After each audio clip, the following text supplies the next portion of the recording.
बोलिए सियावर रामचंद्र की जय हो। अनंत बलवंत संत हनुमंत लाल की जय हो। प्रभु श्री राम जी कुछ रात्रि शेष रह जाने पर जग गए और माता सीता जी ने जो रात्रि में एक स्वप्न देखा था उनको सुनाने लगी। वहाँ राम रजनी अवशेषा जागे सिय सपन रस देखा। सहित समाज भरत जनु आए, नाथ वियोग ताप तन ताए। सीता जी ने कहा, है प्रभु, हमने आज रात्रि में एक स्वप्न देखा है। भैया भरत जी एक बहुत बड़ा समाज लेकर के यहाँ आए हुए हैं और सकल मलिन मन दीख दुखारी, देखी सासु आन अनुहारी। सुन सिय सपन भरे जल लोचन, भये सोच बस सोच विमोचन। सीता जी ने कहा, है प्रभु, बहुत बड़े समाज को लेकर के भैया भरत यहाँ आए हुए हैं। सभी लोग मन में बहुत उदास हैं। सासुओं को हमने दूसरी ही सूरत में देखा है, वो बहुत दुखी है। सीता जी का सपना सुन करके भगवान श्री राम के नेत्रों में जल भर गया और सबको सोच से छुड़ाने वाले प्रभु स्वयं लीला के कारण सोच करने लगे और कह रहे हैं कि हे भैया लखन, लखन सपन यह नीक न होई, कठिन कुचाह सुनाई कोई। हे भैया लक्ष्मण, ये स्वप्न अच्छा नहीं है। हमको तो लग रहा है कोई अनहोनी की सूचना न प्राप्त हो जाए, कोई ऐसी घटना न घटित हो जाए, इसलिए हमको बड़ा संताप हो रहा है। इसके उपरांत भगवान ने नित्य कर्म के लिए अस कही बंधु समेत नहाने, पूजी पुरारी साधु सन माने। अपने भाई लक्ष्मण जी के सहित स्नान आदि से निवृत्त होकर के भगवान शिव की पूजा और ध्यान करके साधुओं का सम्मान किया और उसके उपरांत भगवान को पुनः फिर सोच हो गया कि बहुरी सोच बस भेसिय रमनु, कारण कवन भरत आगमनु। भगवान श्री रामचंद्र जी पुनः सोचने लगे कि भरत के आने का क्या कारण हो सकता है। वो भी अपने साथ में एक बड़ा समाज लिए आ रहे हैं। ऐसा ये विचार ही कर रहे थे कि एक ने आकर के कहा कि हे प्रभु, एक आई अस कहा बहोरी, सेन संग चतुरंगन थोरी। एक सेवक ने आकर के कहा है प्रभु, भरत जी अकेले नहीं आ रहे हैं, उनके साथ में बहुत बड़ी चतुरंगिनी सेना भी है। उस सेना को लेकर के भरत जी इधर ही चले आ रहे हैं। अब जब इतना इनको समाचार मिला तो और व्यथा बढ़ गई। सो सुनी राम ही भायती सोचू, इत पीतु बच इत बंधु सकोचू। एक तो इधर पिता के वचन मान करके भगवान श्री राम वन में निवास कर रहे हैं, और उधर प्राणों से प्यारे भैया भरत के मन में ऐसी कौन सी बात है जो चतुरंगिनी सेना लेकर के हमारी तरफ चले आ रहे हैं। एक तो पिता के वचनों का पालन और भैया भरत का चतुरंगिनी सेना लेकर के आना। प्रभु पुनः सोच में पड़ गए, विवश हो गए कि क्या सा कारण हो सकता है। किंतु भगवान के मन में विचार आया कि भरत सुभाऊ समुझी मन माही, प्रभु चित हित स्थिति पावत नाही। भरत के स्वभाव का मन में विचार करके कि भरत के मन में इस प्रकार से कोई भी दुर्व्यवहार कभी नहीं आ सकता है मेरे लिए। भरत का स्वभाव याद करके भगवान का हृदय थोड़ा स्थिर हुआ। उसके उपरांत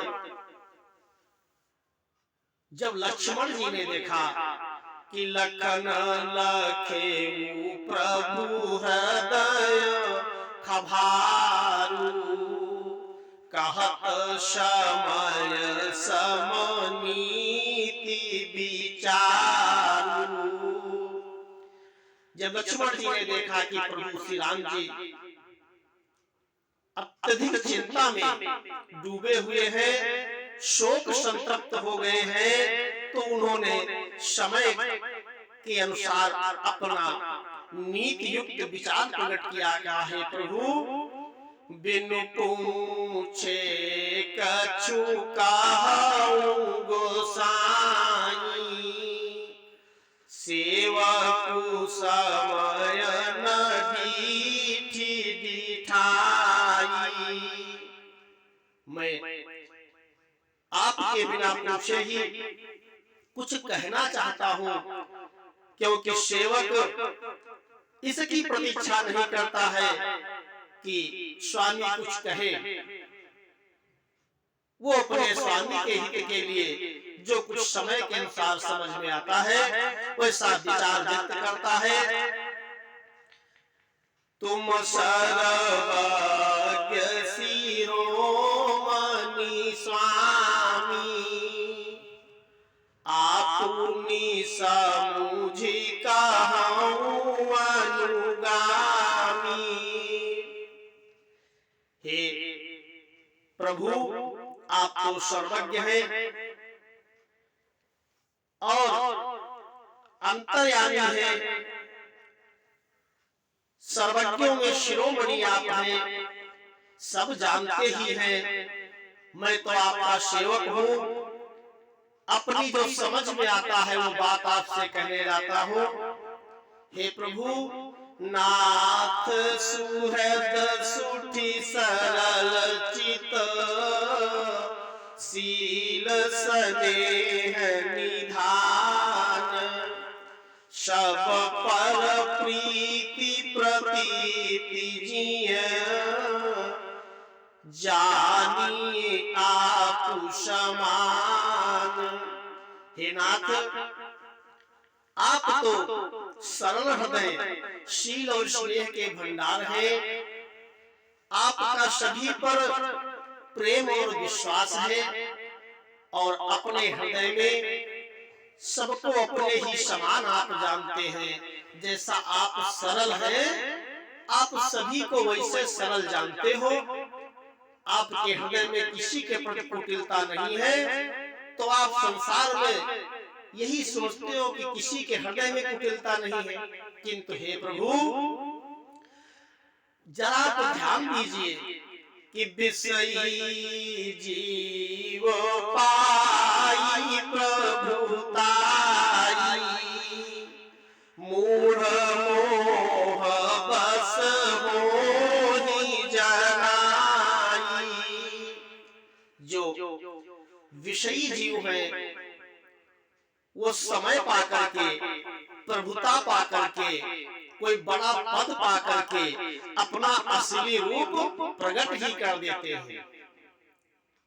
उन्हें जब कोई पद प्राप्त हो जाता है, दुष्ट व्यक्तियों को कोई पद प्राप्त हो जाए, तो उनका जो वास्तविक रूप है उसे वो प्रकट ही कर देते हैं। अपनी कुटिलता वो दिखाने से नहीं चूकते हैं। जब तक उनके पास कोई पद नहीं है, प्रतिष्ठा नहीं है, तब तक वो अपना असली रूप छिपाए रहते हैं। बड़ी मीठी वाणी बोलते हैं और ये दिखाते रहते हैं कि हम सबके बहुत हितैषी हैं। इसलिए हे प्रभु, भरतु नीति रत साधु सुजाना, प्रभु पद प्रेम सकल जग जाना। भरत नीति पारायण, साधु और चतुर है, तथा प्रभु आपके चरणों में उनका अगाध प्रेम है। इस बात को सारा जगत जानता है कि भरत आपको बहुत प्रेम करते हैं।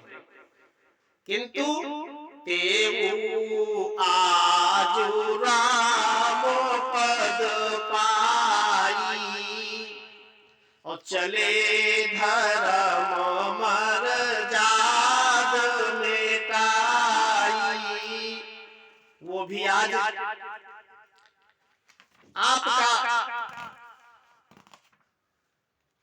स्नेह और सिंहासन प्राप्त कर चुके हैं। आपका जो अयोध्या में राज सिंहासन है वो भरत को प्राप्त हो गया है। आज वो भी धर्म की मर्यादा को मिटा करके कुटिल खोटे भाई भरत को समय दे करके और यह जान करके कि भगवान श्री राम जी वनवास में अकेले हैं, असहाय हैं, आपका वो राज सिंहासन जब भरत को मिल गया तो आज उन्होंने देखा कि आप वन में असहाय हैं, अकेले हैं, तो देखो उनके मन की कुटिलता आखिरकार दिखाई ही देने लगी। अभी तक अपने भावों को छुपाए हुए थे। संसार जानता है कि भरत जी श्री राम जी को बहुत प्रेम करते हैं, किंतु आज जब उनको आपका पद और सिंहासन प्राप्त हो गया अयोध्या का, तो उनकी कुटिलता बाहर निकल करके आ गई, उसे रोक नहीं पाए। और जो जिया होती न कपट कुचाली, और केहि सोहाती रथ बाजी गजाली। अगर प्रभु इनके हृदय में आपके प्रति कपट कुचाल होता तो रथ घोड़े और हाथियों के यह कतार, ये सेना किसको सुहाती, किसको अच्छी लगती। ओ भरत ही दोसुते को जाए और जग बहुराई राज पद पाए। भरत के प्रेम को तो दोष देना व्यर्थ ही है, कौन उनको दोष दे। राजपद पा जाने पर सारा जगत ही पागल मतवाला हो जाता है। अगर किसी को राजा बना दिया जाए किसी राज्य का, तो वो स्वाभाविक मतवाला हो जाता है। उसकी बातचीत, व्यवहार, चाल चलन सब बदल ही जाता है। उसकी कुटिलता आ ही जाती है, उसका व्यवहार कुटिलता का दिखने लगता है। भरत को क्या इसलिए दोष दिया जाए, वो भी राजपद पा गए हैं तो वो भी आज मतवाले हो गए हैं। ये नहीं उनको पता है कि शशि गुरु तीय गामी मुख चढ़े भूमि सुर जान लोक वेद ते विमुख भा अधमन वेणु समान। चंद्रमा गुरु पत्नी गामी हुआ, राजा नहुष ब्राह्मणों की पालकी पर चढ़ा और राजा बेन के समान नीच तो कोई हो ही नहीं सकता है, लोक और वेद दोनों से विमुख हो गया था। इंद्र एक बार ब्रह्म हत्या के भय से छिप गए थे, तो राजा नहुष को स्वर्ग का राजा बनाया गया। नहुष ने कहा कि हम इंद्र की पत्नी इंद्राणी से विवाह करेंगे। इंद्र पद पा करके नहुष बौरा गया, तो बृहस्पति देव ने उस समय इंद्राणी की रक्षा की और कहा कि ठीक है। इंद्राणी ने कहा ठीक है, हम तुम्हारी पत्नी बनेंगे, किंतु तुम ब्राह्मणों की पालकी पे बैठ करके आओ। आप जिस पालकी में बैठे उसको ब्राह्मण लोग उठा करके आए। राजा लोग कितना पागल हो गए थे, पद को प्राप्त करके ब्राह्मणों को बुला लिया। दुर्वासा ऋषि पालकी में बचे। राजा लोग शीघ्र चलो सरपट चलो करते करते चाबुकों से पीटने लगे। दुर्वासा ने श्राप दे दिया कि हे राजा, तू इतना मतवाला हो गया है, जा तू सर्प हो जा। राजा नहुष उसी समय सर्प हो गए थे। ऐसे चंद्रमा ने अपनी गुरु पत्नी बृहस्पति देव की जो पत्नी थी उनका अपहरण कर लिया था। ये सब पद को पा करके भ्रष्ट हुए हैं, ऐसा हमारे इतिहास में वर्णन होता है। तो भरत अगर पथभ्रष्ट हुए हैं, राजमद हो गया है, तो उसमें कौन सी बड़ी बात है प्रभु। किंतु ये जो सहस बाहु सुरनाथ त्रिशंकु राज मद दीन कलंकु। सहस्रबाहु सुरनाथ यानी देवराज इंद्र, त्रिशंकु ऐसा कौन है जिसको राज्य के मद में कलंक नहीं लगा है। और ये भरत की उचित उपाऊ और पुरी नरंचन राघव काऊ।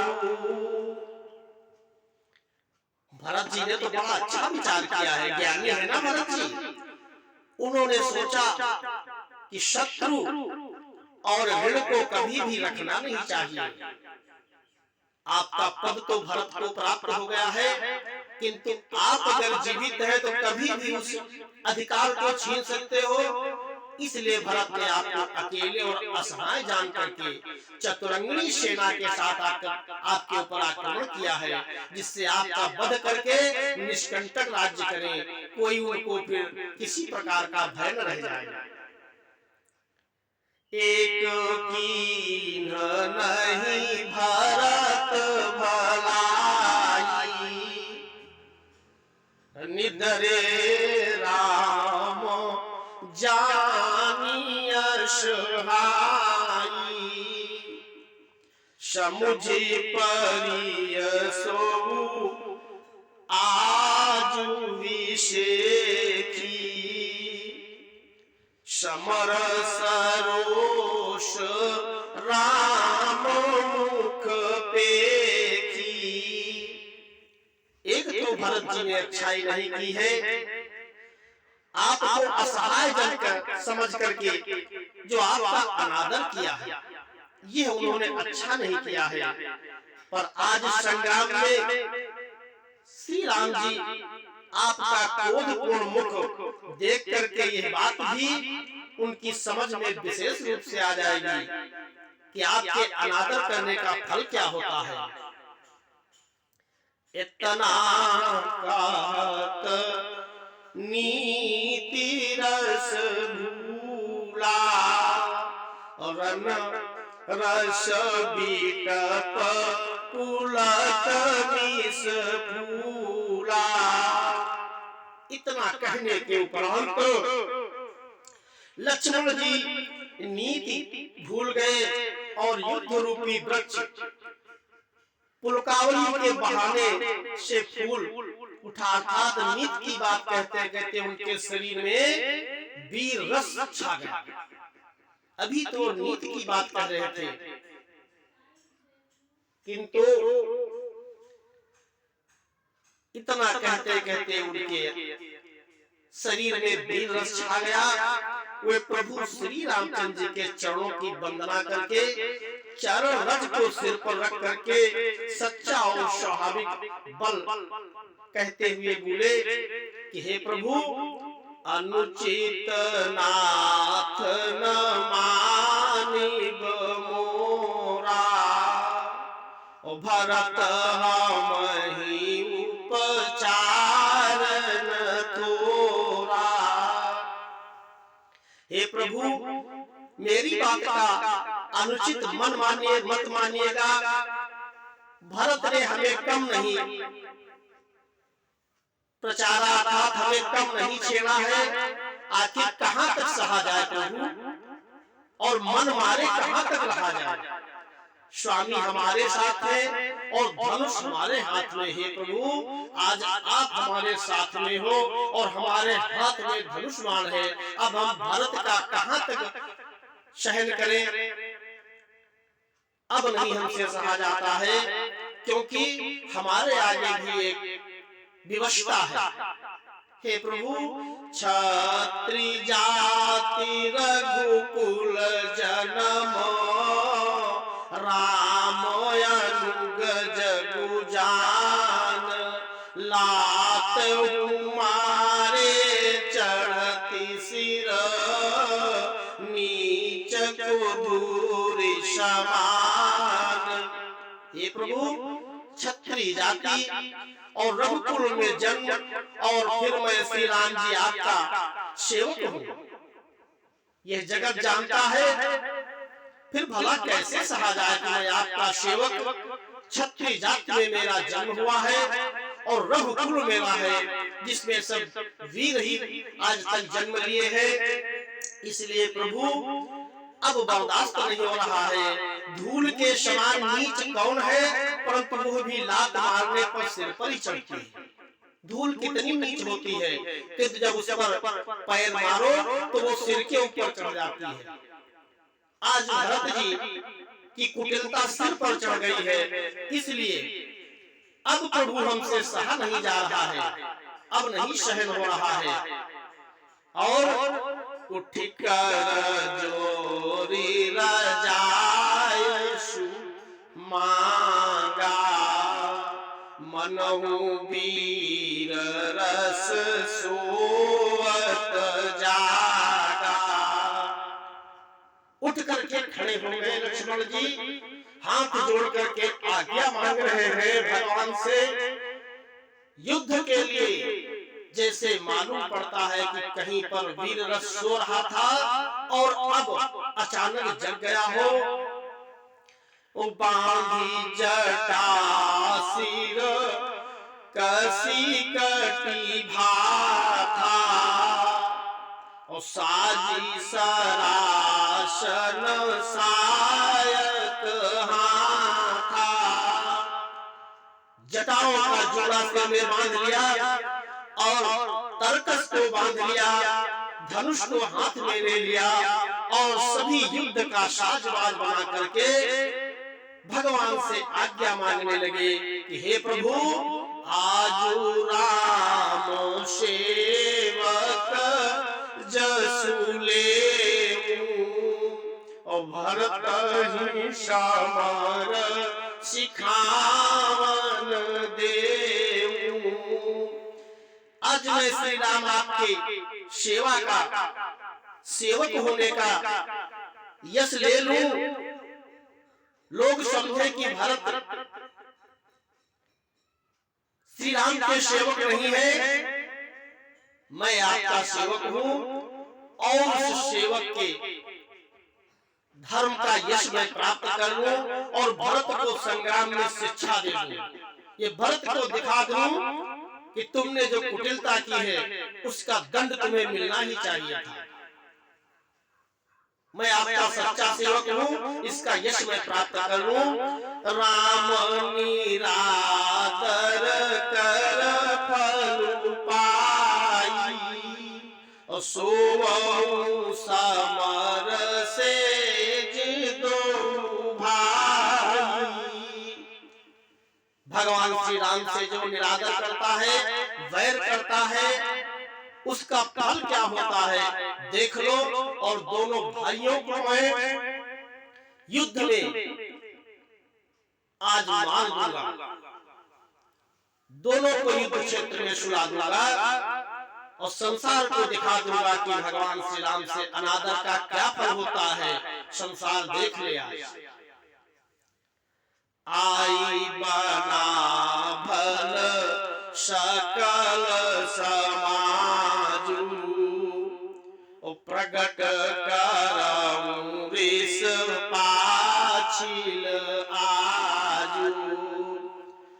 वैसे ही अच्छा हुआ जो सारा समाज आकर के एकत्र हो गया है। आज मैं पिछला सब क्रोध प्रकट करूंगा। जैसे सिंह हाथियों के झुंड को कुचल डालता है और बाज जैसे लवे को लपेट लेता है, आज उसी प्रकार से मैं समस्त सेना के शहीद दोनों भाइयों को वध कर दूंगा। यह अच्छा किया भरत ने जो पूरे समाज को लेकर के यहाँ गए हैं। आज मैं सभी से अपना बदला ले लूंगा। अभी तक जो मैं नहीं बोला हूं, आज मेरा क्रोध भी वो लोग देखेंगे।